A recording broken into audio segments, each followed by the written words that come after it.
어떤 남편이 그 부인에게 이렇게 말합니다. 여보, 당신 친구에게 한 말 정말이야? 무슨 말? 당신이 결혼을 하고 나서야 진정한 행복을 깨달았다면서? 그 말, 그건 말이지. 행복을 잃고 나서야 행복의 소중함을 깨달았단 얘기야. 여러분, 우리가 행복하려고 결혼을 합니다만 결혼 생활을 통해서 결코 행복을 얻기가 어렵습니다. 내가 원하는 것을 얻어야 우리는 좀 행복하다 느낄 텐데, 부부가 야, 나는 잘하고 있는데 너는 왜 그것밖에 못하냐? 그러한 마음으로 너나 잘하세요 라고 생각하고 있으니 늘 서로 갈등하고 부딪히기밖에 더 하겠습니까? 이혼 전문 변호사의 말에 의하면 배우자의 중과실로 인해서 이혼하는 경우는 사실은 그렇게 많지 않고 대다수는 절대로 상대방에게 자신의 작은 것이라도 양보하지 않기 때문에 이혼을 하게 된다고 말합니다. 만약에 부부가 조금이라도 자기가 양보를 하고 상대에게 나 자신을 줄 수 있다면 그렇게 결혼 생활이 파국으로 치닫지는 않을 것입니다. 여러분, 하나님께서 우리에게 가정을 주셨는데 그 가정을 주신 목적이 무엇일까요? 만약에 내가 행복해지기 위해서 가정을 얻었고 결혼을 했다면 우리는 불행한 사람이 되고 말 것입니다. 저는 개인적으로 이렇게 생각합니다. 하나님이 우리에게 결혼을 허락하신 이유는 우리가 예수 안에서 사람이 되게 하기 위해서다. 그 사람이 된다는 것이 무엇입니까? 하나님을 먼저는 경외할 줄 알고 그리고 서로 사랑하는 그런 사람이 되는 것이죠. 이것은 결혼을 안 한다고 해서 안 되는 것은 아니지만 결혼의 과정을 통해서만이 훈련이 될 수 있습니다. 요즘 젊은 사람들이 결혼 생활이 힘들고 먹고 사는 게 힘들고 아이 낳기 힘들고 다 힘들어서 결혼을 안 하려고 그래요. 여러분, 우리 속담에도 구더기 무서워서 장 못 담그냐는 말이 있지 않습니까? 근데 우리 음식이 뭐예요? 장으로 다 간을 맞추는 게 우리 한국 음식이잖아요. 된장, 고추장, 간장이 맛이 없으면 음식을 할 수가 없어요. 그만큼 이 소중한 것을 할 때는 작은 어려움이 있을 수 있다라는 거죠.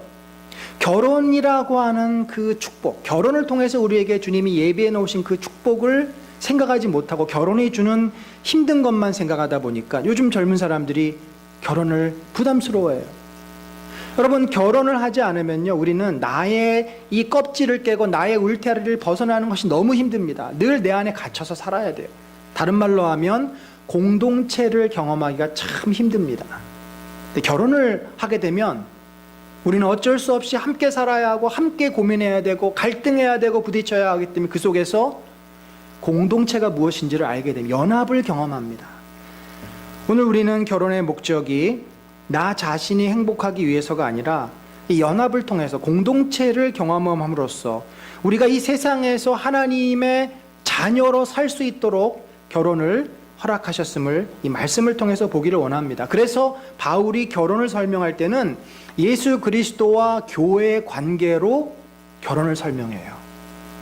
그러니까 교회가 갖고 있는 그 영광스러운 연합, 예수님과 우리 성도들이 하나가 되고 성도가 하나 되는 연합의 그 모습이 가정에서 남자와 여자, 아내와 남편이 하나가 되는 연합과 비슷하다는 거죠. 우리가 결혼을 생각할 때 먼저 이걸 말씀을 좀 드리고 싶습니다. 성경에서는 한 남자와 한 여자가 결혼을 한다라고 그렇게 설명이 됩니다. 여기 사람이 하는 것은 남자가 라는 말입니다. 한 남자예요. 단수예요. 부모를 떠나 그의 아내, 그의 여자와 합하여 결혼을 한다는 거죠. 최근에 한국 사회가 동성애를 개인 취향으로 보기 시작합니다. 7색깔 무지개처럼 다양하게 동성애를 봐야 된다. 성소수자들을 우리가 존중해 줘야 된다. 취지는 참 좋습니다. 어떠한 생각을 하거나 어떤 입장에 있든지 그 사람의 인격을 무시하지는 말아야 하겠죠. 그러나 우리 기독교인으로서 동성애라고 하는 것은 하나님께서 창조하신 창조 질서를 정면으로 거스르고 있다는 것을 우리는 알아야 합니다. 하나님께서는 인간을 창조하실 때 남자와 여자, 성을 다르게 창조하셨고 그 성이 다른 남자와 여자가 결혼을 해서 가정을 세우게 하셨습니다. 따라서 우리는 동성애 자체를 인정하지 않고 동성애를 우리가 조장해서도 안 됩니다. 또한 이 결혼의 문제를 이야기할 때 기억해야 될 것은 결혼은 한 남자와 한 여자가 하는 거죠. 그러니까 구약에 있는 일부 다처를 우리가 어떻게 생각해야 되나 하는 문제입니다. 미국에 있는 몰몬교인가요? 또 몇 개 그 교파들은 약간 이단이죠. 구약의 성경을 믿는 교파들은 아직도 일부 다처를 주장합니다. 일부 다처를 하는 교파가 있어요. 그 얘기를 했더니 그거 어떤 교지? 나 거기 가입할까? 이렇게 말하는 사람이 있을지 모르겠지만 여러분 그걸 어떻게 이해해야 될까요? 성경에 있으니까 우리가 그거 그러면 받아들여도 되는 거 아니냐? 근데 여러분 성경을 잘 보시면요, 창세기 2장 24절에서 뭐라고 돼 있냐면 한 남자와 한 여자가 부모를 떠나 결혼하여 합하라. 또 예수님도 이혼에 대한 이야기를 하면서 한 남자와 한 여자가 한 몸을 이루라. 바울도 지금 창세기 2장 24절을 인용하면서 다시 또 이 이야기를 하는 거예요. 그러니까 성경은 초지일관, 창세기에서부터 복음서에 서신서에 이르기까지 한 남자와 한 여자, 일부 일처를 강하게 주장을 합니다. 그럼 뭔가 인간의 연약함, 인간 역사 속에 드러난 죄인들의 연약함을 하나님이 허용하시는 겁니다. 허용이라고 하는 것은 하나님이 뜻이 아니지만 인간의 죄성을 그대로 인정하시고 기다려주시는 것입니다. 그러니까 당시의 역사를 볼 때 전쟁이 많았고 남자들의 수명이 길지 않았습니다. 그래서 일찍 죽는 경우가 많아요. 그래서 이것을 형사 취수 제도라고 그래요. 우리가 잘 아는 룻기의 배경이 그런 겁니다. 자기의 형이 죽고 형수가 있는데 형수를 누가 책임져야 됩니까? 그 당시에는 여자들이 사회적인 활동을 하질 못했고 책임을 못 졌어요. 그러니까 먹고 살 수가 없어요. 그러면 동생이 그 여자를 아내로 받아들이고 법적인 언약 관계를 맺고 그 형수와 형수의 아들을 책임졌, 그런 그 제도가 있었습니다. 그뿐만 아니라 솔로몬의 경우를 보면은 그 후궁이 1000명이 넘지 않습니까? 그것은 뭐냐면 왕이거나 족장들은 부인이 많음으로써 자기의 위세를 그것으로 표시하는 거죠. 내가 이렇게 힘이 있고 내 권세가 크다. 그러니까 많은 나라, 많은 부족과 이 정략 결혼을 통해서 자기의 후궁을 많이 거느리는 이런 어떤 역사적인 문화적인 배경 때문에 일부 다처를 하는 것이지 이것이 성경의 절대 원리는 아닙니다. 그렇다면 이 결혼의 목표는 무엇인가? 결혼은 우리가 서로 다른 남녀가 한 몸, 곧 연합을 하는 것입니다. 하나가 된다는 것은 서로를 받아들여 새로운 공동체를 이루는 것이지요. 교회가 그렇습니다. 이방인과 유대인과 노예나 자유인이나 귀족이나 천민이나 다양한 계층의 사람들이 모여서 한 공동체, 한 몸을 이루듯이 남자와 여자가 서로 성격이 다른 두 사람이 하나의 몸을 이루는, 거기에다가 자녀를 또 선물로 얻음으로써 한 공동체가 되는 그런 그 원리가 가정에게도 그대로 있다라는 거죠. 여기 합한다, 달라붙는다라는 의미는 이제 완전히 서로 다른 인격체가 함께 한다라는 것을 말하는 것입니다. 여러분 실제적으로 우리가 누군가가 결혼을 할 때 서로 성격이 다른 사람이 만나는 경우가 많습니다. 같은 사람끼리는 매력을 느끼지 못합니다. 내가 없는 것, 내가 부족한 것을 가진 사람에 대해서 관심을 갖고 그 사람에게 마음이 열립니다. 그래서 함께하고 서로에게 힘이 되지만 또 그것이 우리의 발목을 잡죠. 나랑 같지 않으니까 내가 가고 싶을 때 안 가고 내가 가기 싫을 때 가고, 그것이 또 우리에게 갈등의 요소가 되기도 합니다. 그러나 이렇게 성격이 다르고 좋아하는 음식도 다르고 성장의 배경도 다른 우리들이 바로 연합을 하는 부르심을 받은 거죠. 그것이 결혼의 모습입니다. 그럼 어떻게 하면 이렇게 서로 다른 남녀가, 서로 다른 사람들이 인격체가 하나의 공동체, 연합, 한 몸을 이룰 수 있겠습니까? 그래서 이것을 바울은 비밀이 크다. 이거를 알려면은 너가 교회와 예수 그리스도가 연합한 그 원리를 깨닫지 못하면 알 수 없어. 그만큼 이 신비스러운 거라는 거죠. 그만큼 이 성경의 원리와 굉장히 밀접하게 관계가 있습니다. 바울은 에베소서 5장 21절부터 6장에 이르기까지 다양한 사회의 인간관계를 말합니다. 가장 첫 번째가 부부의 관계예요. 그리고 부모와 자녀의 관계, 그 다음에 상전과 종의 관계, 사회적인 관계로 발전, 가정과 사회관계를 말하는데 그 대전제가 있습니다. 모든 인간관계에 대전제가 있어요. 그것이 뭐냐면 바로 21절에 우리 21절 한번 읽어볼까요? 자, 시작. 그리스도를 경외함으로. 자, 그리스도를 경외함으로라고 하는 말은 예수 그리스도를 믿고 하나님의 자녀가 된 자들에게 지금 이야기를 하고 있는 거죠. 신앙이 없으면 이 말을 받아들일 수가 없습니다. 자, 신앙이 있는 자들에게 무엇을 하라 그래요? 피차 복종하라. 이 복종이라는 단어는 굉장히 센 단어입니다. 내가 이유를 몰라도 무조건 따라야 되는 거예요. 맹목적으로 따라야 되는 겁니다. 그 힘에 의해서, 권세에 의해서 따라야 합니다. 그런데 우리가 성경을 이해할 때 같은 단어라도 그 저자들의 의도와 문맥에 따라서 상당히 또 다른 의미들을 내포하게 됩니다. 기본적으로 이 복종이라는 단어는 우리가 이해하는 그 의미가 있지만 바울이 여기에서 이 에베소서에 말하는 복종은 사실은 예수 그리스도가 서로 사랑하라 라고 했을 때 그 사랑의 개념에 더 가깝습니다. 자, 고린도전서 15장 28절에 보면요, 바울이 예수님이 하나님의 아들로서 이 땅에 오시고 이 땅에서 통치자가 되신 그 과정 속에서 하나님과 예수님의 관계를 이렇게 설명해요. 아들 자신도, 그러니까 예수 그리스도도 그때의 만물을 자기에게 복종하게 하신 이 누구예요? 하나님이시죠. 이에게 어떻게 해요? 복종하게 된다. 복종이라고 하는 말은 여기서 일방적으로 그 힘과 권세에 의해서 어쩔 수 없이 굴복하게 되는 그런 단어가 아닙니다. 여기서는 자발적으로 예수 그리스도가 하나님의 하나님 되심을 인정하고 하나님을 경외하고 사랑하는 마음으로 그분의 뜻 앞에 순종하며 따른다라고 하는 말이에요. 굉장히 다른 말입니다. 내가 누군가를 사랑하면요, 그 사람이 원하는 대로 해주고 싶어요. 그 사람을 참 귀하게 여겨요. 그런 마음이라는 거죠. 그렇기 때문에 우리가 여기서 이 복종이란 단어를 이해할 때는 예수 그리스도께서 말씀하신 너희가 서로 사랑해라. 그러면 세상 사람들이 너희가 내 제자인 줄 알리라. 베드로에게 뭐라 그러셨어요? 베드로야, 네가 나를 사랑하느냐? 네가 나를 사랑하느냐? 네가 나를 사랑하느냐? 그때의 사랑, 베드로가 예수님을 향한 사랑은 어떤 사랑이에요? 헌신의 사랑입니다. 순종의 사랑입니다. 그래서 예수님이 제자들에게 말씀하신 그 사랑을 지금 바울은 이 문화 코드, 복종이라고 하는 그 당시의 위계 질서라고 하는 이 문화 코드에 입혀서 표현을 하고 있는 거죠. 그러니까 여기에서의 내용은, 여기에서 이 복종의 실제적인 모습은 서로를 귀하게 여기고 서로를 사랑하고 섬기고자 하는 자발적인 마음이에요. 그 마음이 부부 사이에, 부모 자녀 간에, 그리고 교회 안에서 이런 마음으로 우리가 인간관계를 맺어야 함을 말하고 있습니다.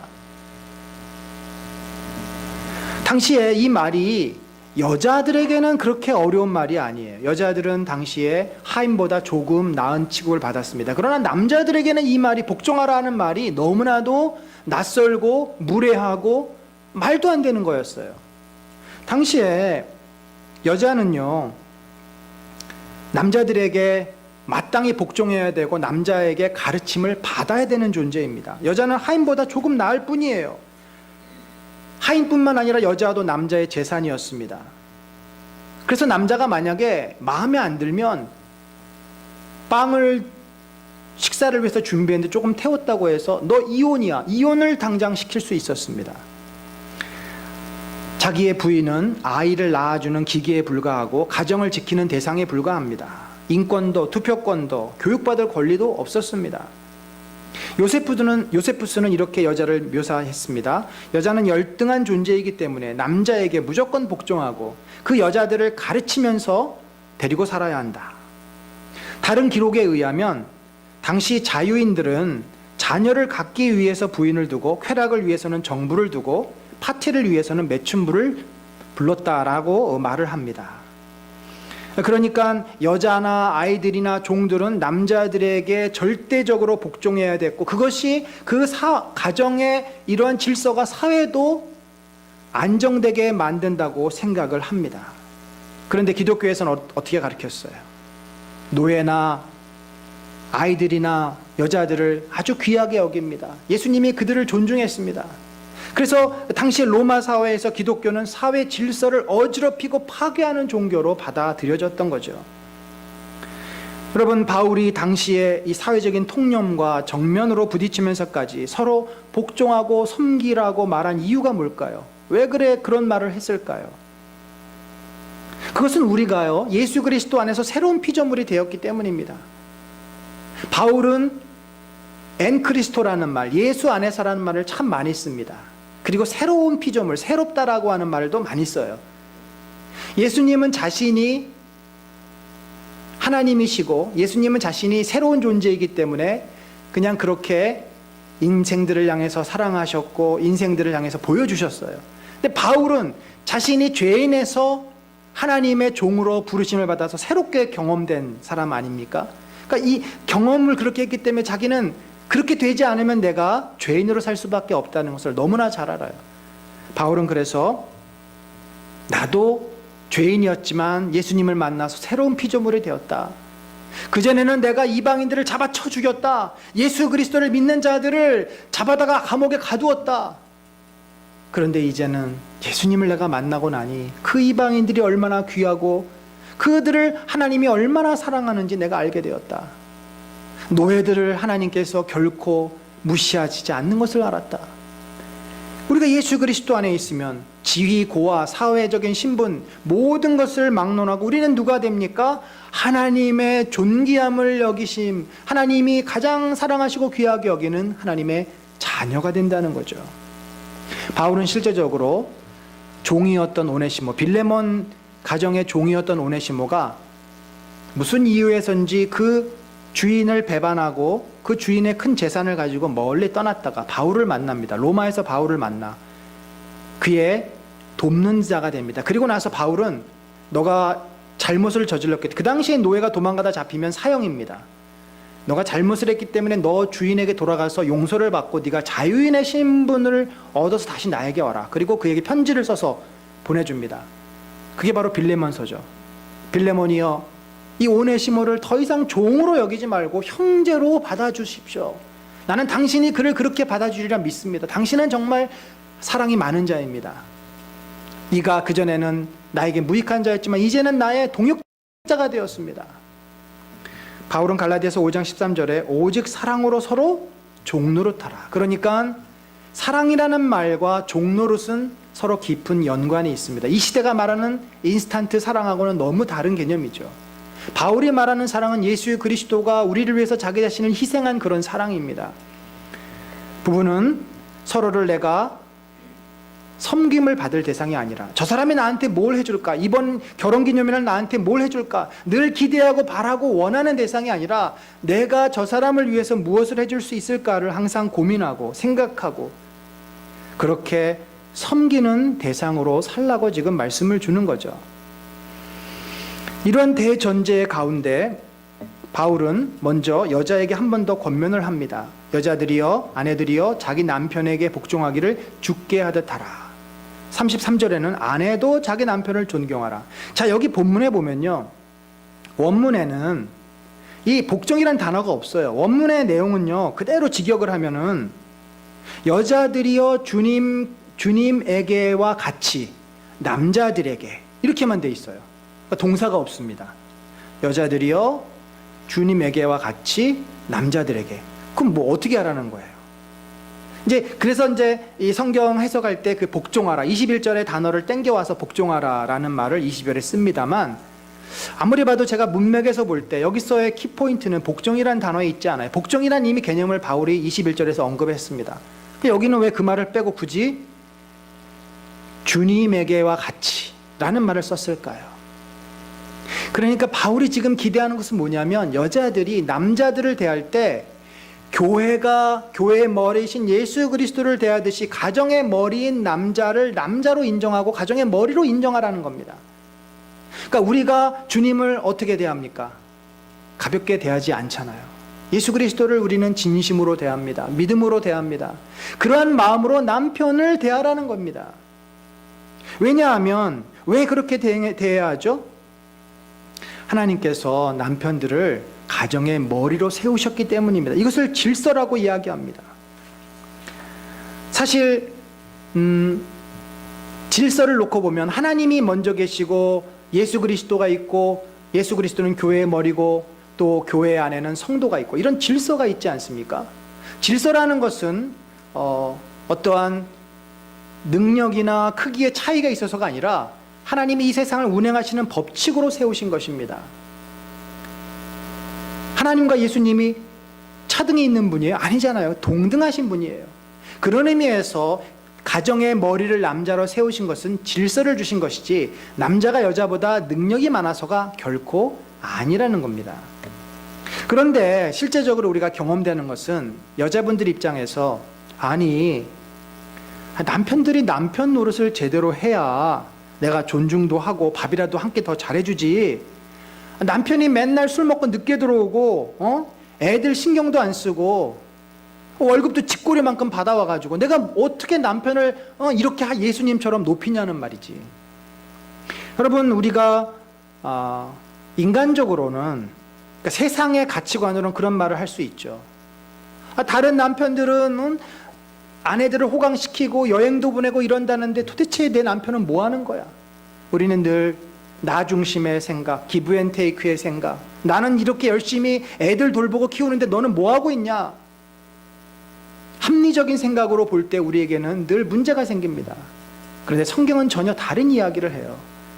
성경은 남편이 하나님께서 우리 가정에 세우신 리더십, 머리이기 때문에 그를 존경하고 주님 대하듯이 하라는 것입니다. 그가 능력이 있든지 없든지, 그가 나를 잘 도와주든지 도와주지 않든지, 내 마음에 들든지 안 들든지 결혼을 했고 가정의 리더가 되었기 때문에 그를 존중하고 예수님 대하듯이 그런 마음으로 대하라는 것입니다.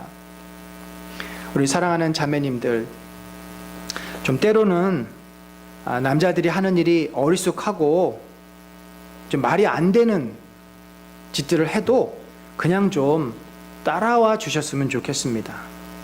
사실 항상 이기시지 않아요? 결국은 다 부인들이 원하는 대로 되는 것 같아요. 근데 한두 번 정도는 좀 봐줄 수 있지 않습니까? 왜 맨날 우리 이 안방 마님들 원하는 대로만 모든 게 돼야 됩니까? 그 이야기는 좀 남편에 대한 그 배려심, 남편을 정말 귀하게 여기고 남편을 남편으로 이렇게 세우는 그 마음을 좀 가지라는 거죠. 여러분, 남자들은 자신을 존중해주고 인정해주고 리더로 세워줄 때 굉장한 자부심을 느끼고 행복감을 경험합니다. 만약에 눈치를 보는 남편, 참 이거는 힘든 마음을 갖게 돼요. 물론 이 본문에서 억지로 순종하고 따르라고 말하는 것이 아니에요. 이 33절에 보면요, 아내도 자기 남편을 존경하라고 되어 있잖아요. 바울이 그러니까 한 번 더 마지막에 강조하는 거예요. 결론을 낼 때 강조하고 부연 설명하는, 이 존경하다라고 하는 단어는 두려워하다라는 단어입니다. 이 포베아라고 하는 단어예요. 두려워하다, 곧 하나님을 향해서 갖는 경외심, 존경. 그러니까 하나님에 대해서는 우리가 경외하다라는 표현을 쓰죠. 그러니까 능력이 있고 무서워서가 아니라 그 자리를 향해서 존경하라, 경외하라 라고 하는 표현입니다. 늘 우리는 내 입장에서 나에게 이러한 결과가 돌아오니까 내가 이렇게 한다에 익숙해져 있어요. 그러나 성경의 말씀은 그것이 주님의 뜻이니까 순종하는 거예요. 나한테 돌아오는 결과가, 그 결과가 무엇이든지 상관하지 않고, 바울이 종들에게 뭐라고 얘기했냐면, 두려워하고 떨며 성실한 마음으로 육체의 상전에게 순종하기를 누구 대하듯이 그리스도께 하듯 하라.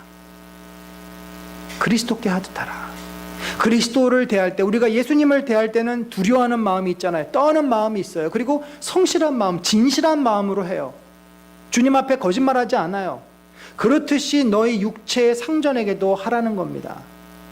여기 또 설명을 더하죠. 눈가림으로 하여서 사람을 기쁘게, 사람 보일 때마다 잘하게 하지 말고 그리스도의 종들처럼 마음으로 하나님의 뜻을 행하고 죽게 하듯 하라, 이렇게 이야기를 합니다.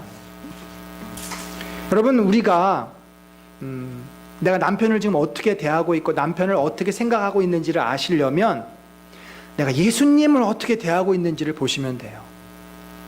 예수님을 진심으로 사랑하고 진심으로 경외하고 늘 진중하게 정말 두렵고 떨리는 마음으로 함부로 하지 않고 그런 마음으로 주님을 바라보는 그런 분들은 남편을 대할 때도 그런 마음이 있어요. 표현이 돼요. 근데 예수님을 너무 쉽게 생각합니다. 예수님은 나를 구원하셔서 나를 사랑하셔서 내가 원하는 뭐든지 다 들어주실 거예요. 예수님은 내 기도를 들어주셔야 돼.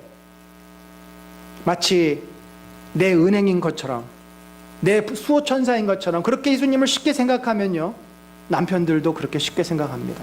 당연히 남편은 내가 원하면 다 들어줘야 되고 내가 말하면 다 따라와야 되고 나를 함부로 해서는 안 되고 내 입장에서만 생각을 하게 됩니다. 바울이 그것을 잘 알고 있었던 것 같습니다. 당시의 문화가 무조건 복종했기 때문에 속으로 여자들이 얼마나 남편들을 원망하고 불평하고 욕을 해댔겠어요. 그렇게 하지 말라는 거죠. 그렇게 하지 말고 진실한 마음으로 남편을 존경하고 또 그 말을 따르고 위해주고 섬기고 헌신하라는 말입니다. 진심으로 남편을 섬기면요, 남편들의 마음이 예수를 안 믿던 자들도 열리게 됩니다. 아내를 향해서 사랑의 마음이 없었던 사람도 그 아내로부터 진실한 사랑, 진실한 섬김을 받으면 마음이 열려요. 그것이 우리가 갖고 있는 이 문제를 궁극적으로 해결할 수 있는 바로 인간관계임을 말하고 있습니다. 사랑하는 성도 여러분, 특별히 여자분들이요, 남편들을 귀하게 여기십시오. 남자들은 여러분과 가족들을 위해서 자신을 기꺼이 지금 혹시 그렇게 안 한다고 우리가 무시할지 모르지만 앞으로 그 마음이 바뀌면 희생하고 헌신할 사람들입니다. 단순히 나를 행복하게 하고 나를 먹여 살릴 대상으로 보지 말고 하나님이 우리 가정에 세워주신 리더로서 그를 인정하고 존중하고 귀하게 여기고 최선을 다해서 대하십시오. 정말 가장 귀한 손님을 대하듯이. 그러면 남자들이 달라질 줄로 믿습니다. 두 번째로 남자들에게도 하는 권면이 있습니다. 남자들에게는 사실 더 센 이야기를 해요. 뭐냐면 목숨을 내어주라라고 이야기합니다.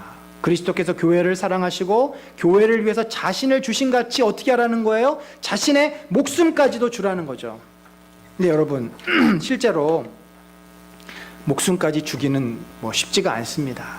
어떻게 목숨까지 줄 수 있겠어요? 그렇지만 최소한 우리가 목숨은 못 줘도 아내를 위해서 도와줄 수 있고 아내가 힘들어할 때 그 이야기를 들어줄 수 있고 같이 있어줄 수는 있지 않습니까? 좀 도와달라 그랬더니 하는 신용하다가 결국은 힘들다고 소파에 앉아서 스포츠 보고 자기 하고 싶은 거 하고 또 이야기를 들어주는 척 하다가 또 잔소리하고 같이 갔는데 시계 자꾸 보면서 언제 집에 가냐고 또 이야기하고 이러다 보면은 사실은 그 사람을 위해서 내 작은 마음, 작은 시간, 작은 관심을 주는 것조차 우리는 못하고 있는 거죠. 여러분, 목숨은 못 줄지언정 내가 가지고 있는 시간과 내 마음과 내 어떤 소중한 것을 좀 줄 수 있어야 되지 않겠습니까? 실제로 남자들이 참 많이 부족합니다. 부족해서 바울이 여자들에게는 사족을 붙이지 않았어요. 근데 사족을 붙여요. 어떤 사족을 붙이냐면 여기 28절 이하에 보니까 이와 같이 남편들도 자기 아내 사랑하기를 자기 자신과 같이 하라. 야, 너희 자신은 정말 잘 챙기지 않니? 건강이 좋다고 이거 챙겨서 먹고 건강 위해서 몸 운동하고 이거 하고 싶은 거 하고 자신은 정말 잘 챙기는데 그렇게 자기를 사랑하듯이 자기를 돌보듯이 자기를 위해서 살듯이 아내를 위해서도 좀 그렇게 하라는 거죠. 당시의 남자들이 더더욱 그랬습니다. 여자를 물건 생각했어요. 밥을 먹든지 안 먹든지 무슨 어디가 아픈지 안 아픈지 관심도 없었어요.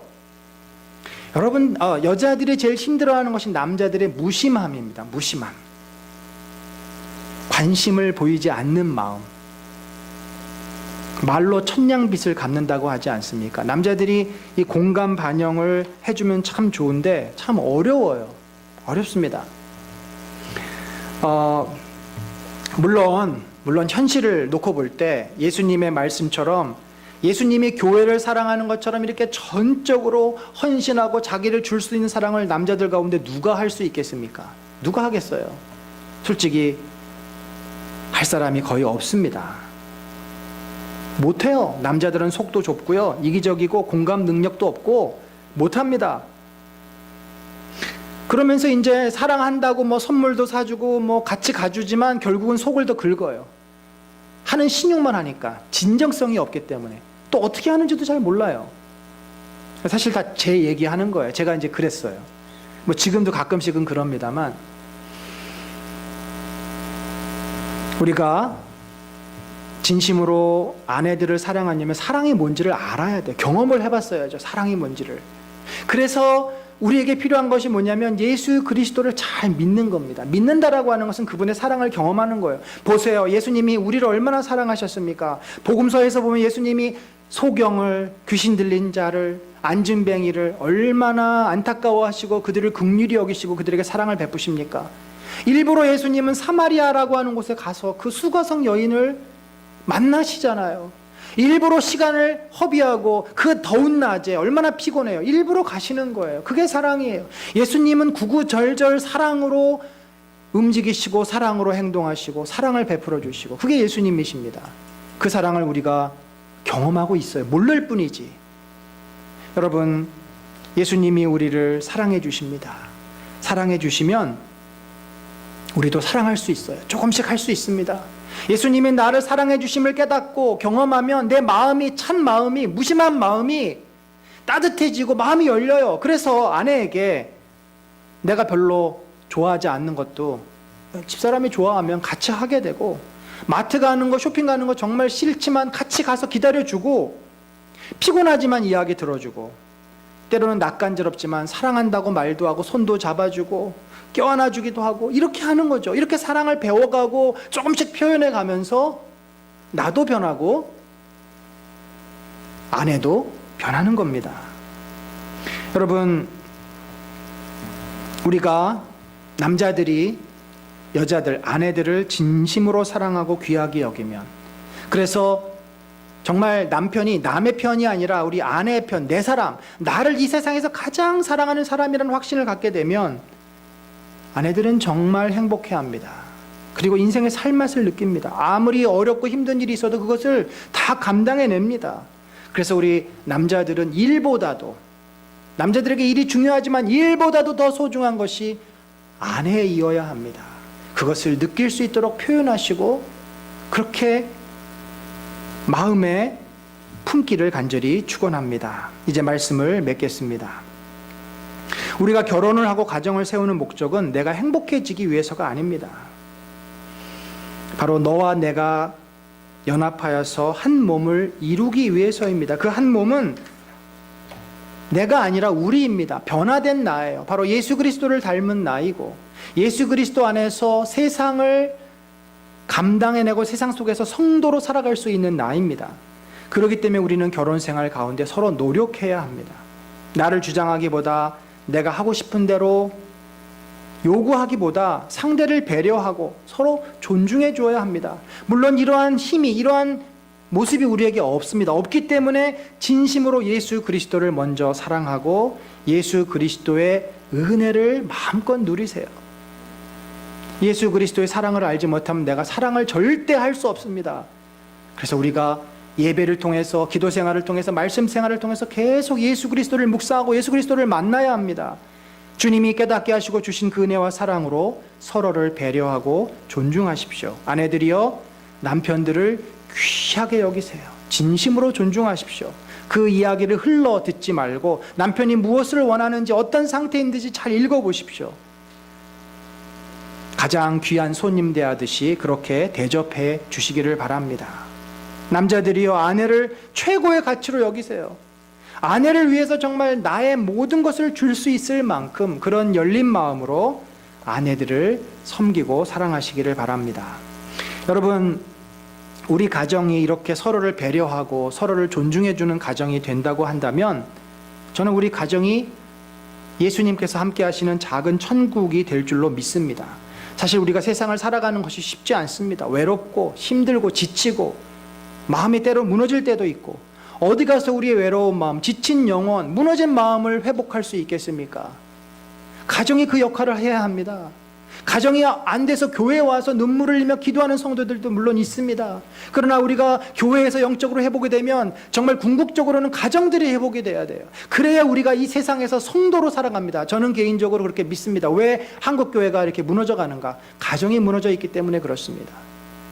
가정이 세워지면 크리스찬들이 자기의 직장에서 세상에서 성도로 살아갈 수 있는 힘이 있어요. 회복이 되니까. 나를 사랑하는 주는 나와 함께 기도할 수 있는 동역자가 우리 가정에 있으니까 사회에 나가서도 떳떳하게 크리스찬으로서 바른 말하고 바른 행동할 수 있습니다. 여러분, 우리가 성도로 부르심을 받았습니다. 교회를 건강하게 세우는 것도 우리의 사명이지만 가정을 하나님께서 기뻐하시는 가정으로 세우는 것도 우리의 사명이고 그것이 우리가 살 길이에요. 그렇게 돼야만 내가 성도로서 이 세상에서 당당하게 영향을 미치면서 빛과 소금으로 살 수 있습니다.